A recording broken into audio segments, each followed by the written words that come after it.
9/2024 શનિવાર પાંજરાપોળ ગૌશાળાના 850 જેટલા અબોલ પશુઓ, ગૌ માતા, ગૌવંશ, અન્ય પશુઓનો એક જ પોકાર હોય છે કે અમને બચાવનાર પાંજરાપોળને મદદ કરી અને એના મૂંગા આશીષ લઈ અને પુણ્ય મેળવો. પણ એ અવાજ આપણે સાંભળી શકીએ છીએ, સમજી શકતા નથી.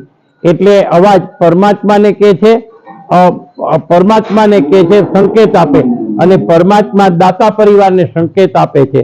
એ પરિવારને સંકેત મુજબ દાતા પરિવાર, આજના દાતા પરિવાર અત્રે જે આવતા હોય એના તરફથી આ ઘાસચારો છે, એકદમ લીલી સેવા જેવી આ ઝાડ જે છે, પણ આડી પડીવાને હિસાબે કટિંગ નથી થયું, પણ છતાં એ પશુઓ ધીરે ધીરે ખાય અને એનું કટિંગ પછી તે થશે, બીજી વખત સારી ઝાડ આવશે ત્યારે.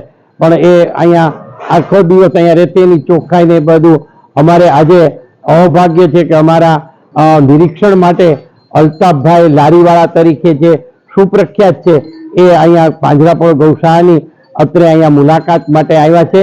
તો તેમનો હું અંતઃકરણપૂર્વક આભારની લાગણી વ્યક્ત કરું છું.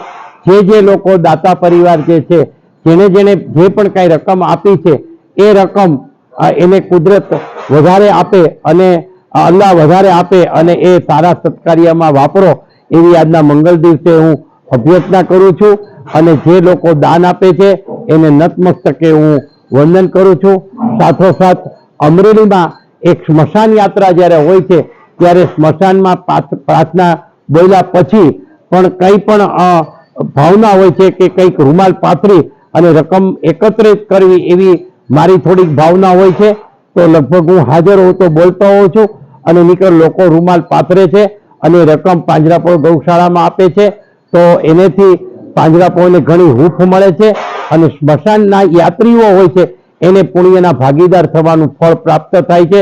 તો આજના દિવસે રાજેશભાઈ પરમાર, મુકેશભાઈ બાલાભાઈ પરમારનું અવસાન થતા તેમાં રૂમાલ પાથરવાની જે 3000 રૂપિયા રકમ એકત્રિત થઈ છે તે રકમ પાંજરાપોળમાં આજે જમા થયેલ છે.